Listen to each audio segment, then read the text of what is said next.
Hey everybody, welcome back to the Dice Matrix. My name is E.T., your host. Mostly you'll see me anyway because I'm the main guy on the channel, but I have a lot of other people that help me out. My buddy Scott, my buddy Conrad, Tolbert. There's a whole list of people there, any contributors. Basically anybody who will talk to me and help me, they are part of my team. All right, today, well, I'll just say a while back, we were talking about a list. Me and Scott did about 6 months ago a list on our top 10 favorite games. And at the top of my list is a game called Five Tribes. This is put out by Days of Wonder, and it is designed by Bruno Cathala. Now, this was my #1 game. Now, it's still maybe. I don't know. We'll have to find out and see. That's on a future list coming up between me and Scott. But today, it's all about Five Tribes. I'm going to tell you how to play it, what I think, and any other thing I want to talk about it. All right, let's get down to it.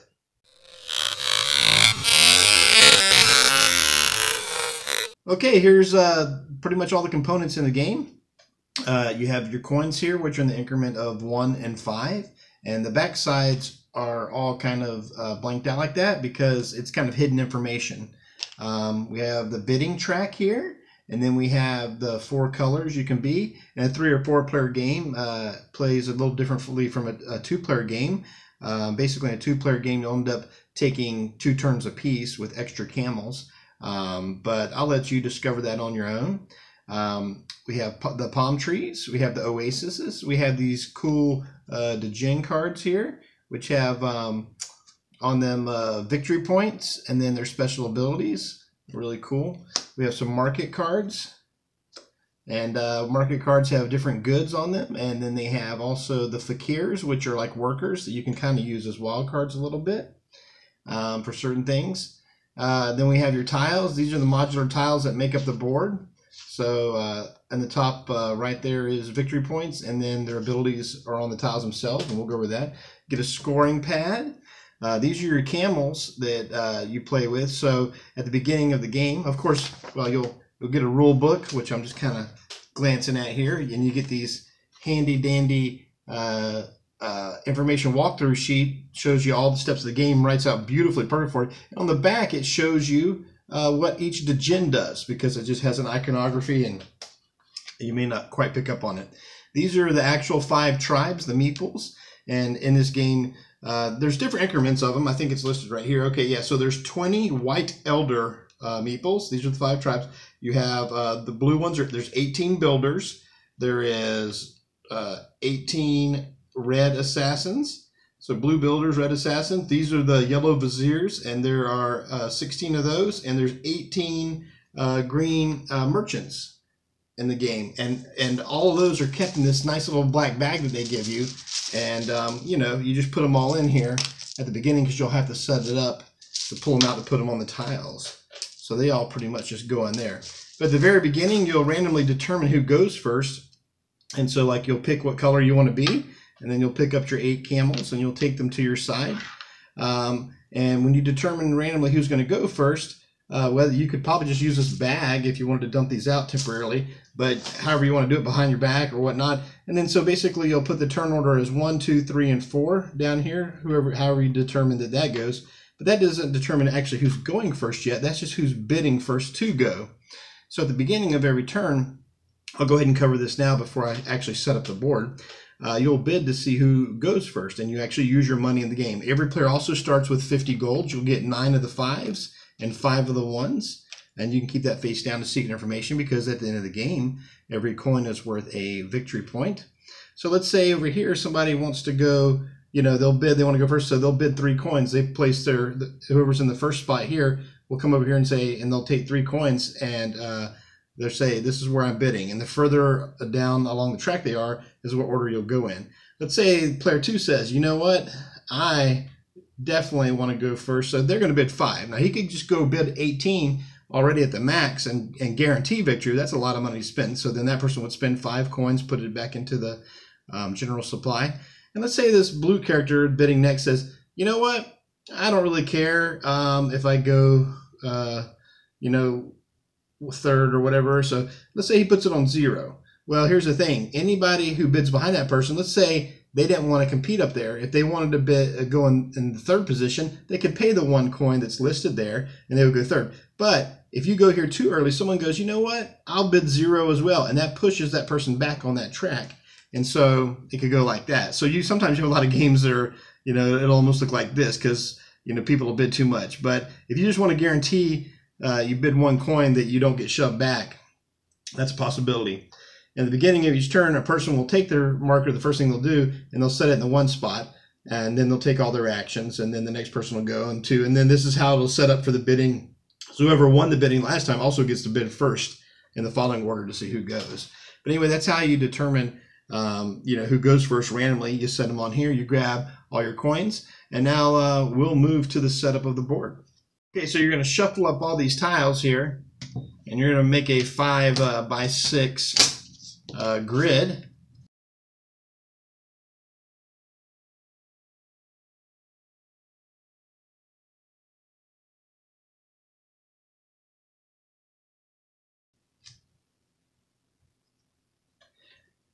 Okay, so we got the board set up.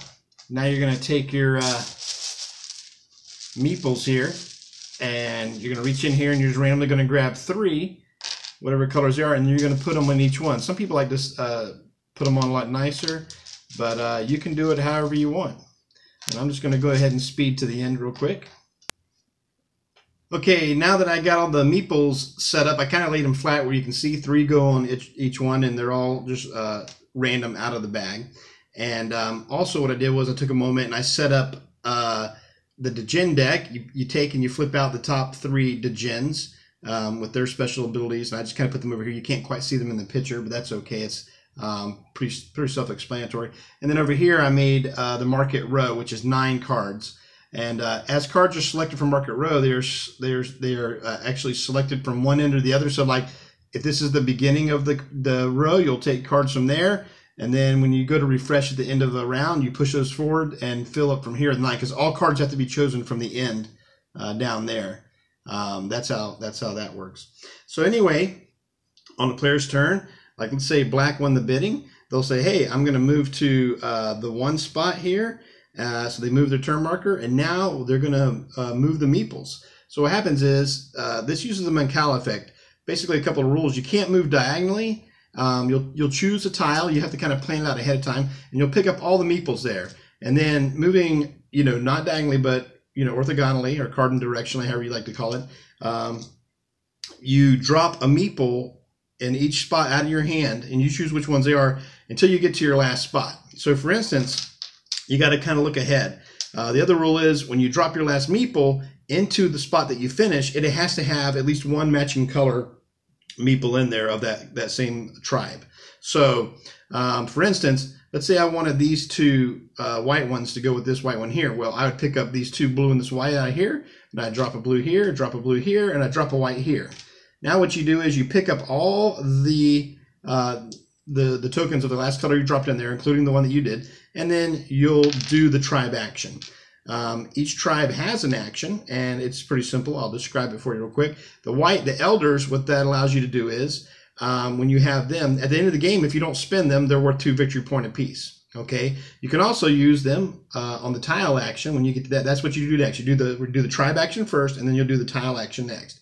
So if we also had finished on when we do finish on a tile with the Djinn on it, you can purchase a Djinn by spending 2 of the elders, which is like 1 plus either one of these. So either 1 and 1, which is 2 elders, white ones, and then you would discard them, and then you would get to pick one of the Djinns that are laid out already for bid. And then, or you could spend that and one of the fakirs, which is like the wild guy, the guy playing the snake. So you could do that. And also on the Djinns themselves, once per turn, you can activate a Djinn if you have the resources. And on here, it tells you what you need to do to activate it. Here it says either or, so if you spend an elder or a fakir, you'll be able to trigger this ability. And this one is plus a palm tree. So basically you get to add a palm tree onto your side. Let me double check that real quick. That the nice thing is about this game, you have that little cheat sheet. So if you haven't played in a while, so yeah, you place one palm tree on any oasis. So you'd go there if you want to trigger that, and you'll say, hey, I'll maybe put this here. Now this is oases are the ones with the icon that shows drop a palm tree. Okay, so each one of the tribal actions, let's go over those. So like if I had finished where it was, get these back in order here. Red, like let's say I wanted to end here. Like, okay, so we know the elders, what they do. The viziers are the next easiest. So let's say you end up picking up viziers. So let's say I go, okay, let me see. Oh, there's a bunch here. So if I can get to this, there's 3 yellow. That's a good one. So 1, 2, 3. Okay, so I'd pick up these and I could drop any, however I want in these piles here. Notice how it's changing other ones. So you might be helping set up other people. So this game has a mechanic where you're going to help yourself, but you can't help sometimes but help other people. So now you get to pick up all these yellow ones here, all these viziers. Now they also, like the elders, sit in front of you, except for nothing happens to these pretty much unless an assassin shoots one. And these are worth 1 point apiece at the end of the game, plus they're worth 10 additional points for every person you have more, every other player that you have more viziers than. So in a 3-player game, and it has to be clearly more. So like let's say 2 other people in the game have, you know, you finish with 7 and they finish with 5 and 4, where you're going to get, you know, your 7 plus 20 because you finished 10 and 10 above those. Now if they had tied, the person in second place is going to get their amount plus 10 because they finished in front of somebody else. But if they tie, they didn't finish in front of anybody, so they're only just going to get 1 point apiece if that's the case. So that's what the yellow ones do, the nice little viziers. Okay, so now we have the, what do they call these? The merchants. So if you finish with the merchants and you pick up the merchants, basically for each merchant that you have, you can pick up a card off the row down here, which is nice. So if you end up, like let's say like here, a couple of these have 2 in them. So like let's say you want to end it in that one. So you go blank, blank, boom, and so you get 3, you just be able to take the last, you discard these back into the bag, and you take the top, you know, or the bottom 3 cards off of the market row. And so this is about set collection. The nice thing about grabbing things off the market row is that you get points for unique sets. So on the market cards, it shows you at the bottom how many dots, basically how rare it is. The least amount of dots are more rare. So it's hard to get sets. Now, when you count sets, you don't count your fakirs in that, but you can use fakirs in other capacities in the game, obviously. Well, in the game, for each set that you have that's unique, there's a scoring chart in here. And so like, oh, let's say you had, at the end of the game, you had just collected, you know, these cards down here. And I'm gonna move these up here where you can actually see them. This is how the market goes. Okay.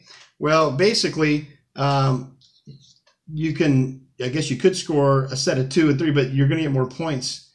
That's one set there, and you have a set of 1 and a set of 4 because you can't use repeated items because this is like a silk or a cloth, so that would be in a separate pile.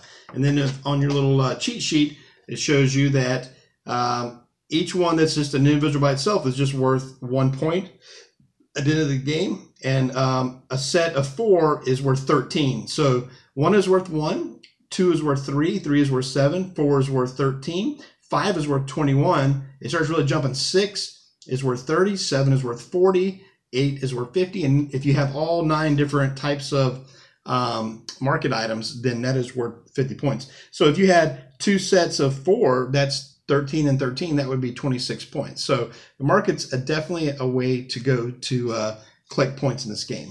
Now on the djinns themselves, not just having powers, like I said before, that's worth points at the end of the game. Now let me go to the other tribe actions. The blue ones are builders. So if you happen to collect builders, wherever you finish your run at, let me see, let me look on the board here. This one's not too bad. So I need to try to find something 3 way to get those 2 builders are up here. That one has the most blue around it. Okay, so can I get to that? 1, 2, 3. See, that's part of the game. Sometimes you have to go, all I need to do is 1, 2, 1, 2. Boy, everything's okay right here. Okay, so let's say I drop a red here, green there, and now I pick up these 3 builders, the blue ones right here. Now the builders, what they do is You put the builders in the bag, and you'll score this many plus any fakir cards that you spend. So if you had any of these that you had collected from the market, you can go, oh, I got one of those too. You know what? I got 4. So that he kind of helps the builders. So you do 4 times any number of blue value tiles that you finished on, and anything that is adjacent to that tile, surrounding the tile. So we finished here, which is a blue tile, and there's 1, 2, 3 blue tiles connected to that. So 3 times 4, because you used your fakir as a wild card, your builders, and that would give you 12 money, and you'd grab that from the bank, and that would be your money. And that's how the builders work. Okay, so we did the merchants, the viziers, the elders, the builders. The last thing are the red ones, which are the assassins. So what you can do with this is pretty interesting, is you can pick these up and go 1, 2, 3. Okay, I've got 2 assassins, and you can either kill 1 elder or 1 vizier from an opponent just by having those. You're going to get rid of these. Or you, as far away as you have on this orthogonally from your square, you can destroy 1 tribe meeple. So you can go, I finished here, so I'm going to go 1, 2, and I'm going to shoot that vizier to get it off the board. And there's also something nice is you can use that as a little tactic to control stuff, which I like to do early in the game sometimes, and I'll show you how that works in 1 second. But let's just go ahead and cover the rest of the tiles. Okay, so for the tiles, if you finish your action on the little Djinn marker here where the elders are, it allows you to purchase a Djinn card. If you finish here, if you just finish your action here, you would put an oasis on it, which is this little building. It doesn't matter, you can put multiple ones as time goes on. If you finish your action, excuse me, where the palace is, if you finish on the palm tree, that's an oasis, you'd put a palm tree on an oasis.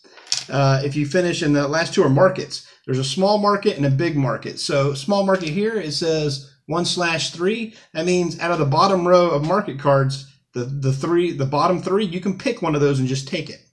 So, and let's say somebody's already done a similar thing and they've taken this one. Well, technically the rest of these slide down, and then you would be able to choose one of those 3. You know, so it's pretty straightforward on that. But there's a big market that says 2 of 6. But now you have to spend gold though, so you have to spend 3 coins to do that, to pick 1 of 3. You don't have to do that action. You can spend 6 here to pick 2 market cards from the first 6 in line, which is a pretty big deal. And the last really thing that you need to check for in the game is you're going to check tile control. After you do the tribe action, then you do the tile action. You're going to check for tile control. And when you do that, actually, I guess you check for tile control first. I'm sorry. You move your meeples, and then you just go ahead. And so, like, let's say this was like this with all 3, or the ones with the viziers are even easier here. So this one had, let's just swap this around, make it fun. I like the little elders. So let's say you finish your move, and you go bang, bang, bang. I got 4 elders in front of me. So the first thing you do is you check for tile control. If you do the act of picking up all the items, and there's no meeples left there, then you get to put one of your camels there. And now you control that tile. No one else can control it in the game. And that's worth 6 victory points into the game, because that, you know, whatever the points are, and there's some big ones here. There's a 10, a 12, and a 15. So you always want to keep your eye on that. Another way to control a tile is by assassination. So let's just say, I don't know, let's say this one had 3. So you drop 1, 2, 3, and you drop your assassins here. Well, you can actually shoot this one. There's 1 left here. And like, you're just going to kill that assassin, because it's up to your 3 assassins away. And because you cleared that off, you're the one that did it, you'll get to put one of your camels there. So let's say the pink guy did that there. So then they can control. That's worth 10 points into the game. I have on my turn, did assassins, cleared off the assassins, and then I also shot another area with just 1 on it and was able to pick up 2 properties at the same time. Now, only the area that you finish in, though, like let's say you did that here and you shot there and there was still some left over here, that you only do, after you do the tribe action, you only get to do this action. By clearing that off, you don't get to do that action. It's only where you finished your move at. At the very end here, you have a merchandise sell. You have a chance, like I said, to activate your Djinns or whatever. But if you want to, you can actually, if you're just hard up for money and you've been bidding a lot to stay on the track, maybe you'll want to sell some of your cards. So gold is interchangeable pretty much with points in this game. So what happens is you can sell stuff out of your hands. You can sell sets. So let's say you decide to sell a set of 1, 2, 3, 4, because you're going to kick in a fakir, because that'll let you. Let's see, I think you can do that with fakirs on this one to sell up. Oh no, sorry, that one you cannot use fakirs in the market. You just pick them up there. So you sell a set of 3. You look at the chart. 3 is worth 7 gold. You'll get money for it. So that'll help you buy some things if you need to do it for the bidding, if you run low on the bidding. But pretty much it's just like spending points now or spending points later. But also you're getting rid of a chance and opportunity if you spend your money to make a bigger set, which is worth a lot more points at the end of the game. And then you just go through until you hit an end condition of the game. Oh, there's also a refresh. So you'll refresh up to 9 cards. You'll shove everything down, and then you'll refresh up to 9 cards over here. Any djinns are gone. You'll refresh however many djinns have been gone up to 3. And then, of course, everybody had taken the turn, so they'll be here. And so you look for in-game condition. And in-game condition is if there's no legal moves. Like you look at the board and there's actually nowhere that you can go to make a legal move to pick up tribes, or if one player has played the last of their camels, like, oh man, I cleared that out and that's my 8th camel. The game ends. Now you can also, I think you do get a final step on it on your turn. Everybody gets to finish out that turn, I'm pretty sure. No more legal moves are possible. The player plays all him. Yep. Can still take or pass the turns. Okay, so everybody will finish. Anybody who hasn't taken a turn will get to finish their turn. But if you had went before, let's say Pink was 3rd, then he finished putting the camel out. Then this girl here, Orange Girl, she goes, hey, she'll get a turn, but that's it. Nobody else gets one more turn. You just finish out the round basically. And what you do is you add up all your points. The Viziers score 1 point apiece, plus 10 more than every other player that you have more than. Elders are worth 2 points. You add up the points off the djinn. You add up all the sets from your cards. You count up your money. And also, on the area controlling the tiles, there's a spot basically for every isle that you control. That's the reason why people plug this in. So this becomes valuable. So like if this had 2 palaces on it, since you control that, those are worth 5 points apiece. Palm trees are worth 3 points apiece. And so, not that you really need it, but if you need the score pad, sometimes we use that to scratch down that information on, and you add it up, it can be several hundred points, and sometimes it can just be under 100 points, depending on how well or bad or good or luck that you've had in the game. And that's pretty much the straightforwardness of the beauty of 5 tribes. Now, the djinns definitely change up the game really cool. So, like, it'll even change up scoring conditions that might give you 5 points for one of those, or maybe assassins that you can kill 2 items, or the djinns can really change up some rules. But the thing is, to activate them, you have to have the elders to activate their abilities most of the time. And like I said, that's the long and the short of it. Currently, we'll see when my list comes out pretty soon, the top 20 that I'm going to do.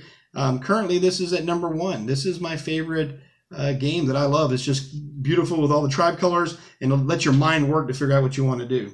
So when I'm not killing things in Blood Rage or Zombicide, I'm playing this game. It's just really interesting, and I love the the artwork in it. The djinns are beautiful. All right, so let me ramble some more at the end here. Okay, so that's as I knock everything around, that's 5 Tribes by Days of Wonder, and thank you again for listening to all my rambling. This is a game that I don't get to break out as often, but it's just so enjoyable and satisfying because you're always looking ahead and you're thinking, wow, is that player going to see that move, or are they going to save that for me? Or while a player in front of you is taking their turn, they may mess you up by dropping something extra into the pile that was the one you were going to pick up and move around, but now it's got an extra meeple in it. So it's like, well, if I get that, where am I going to go with it? But it's just so fun. All the strategic thinking and I don't know, just the thematics of it with the market and the fakirs and the djinns and the bidding. The bidding's a big part of the game. Like in Hit Z Road, just a fantastic mechanism. Do I spend money? Because money's worth points at the end of the game. What do you do, right? Wow.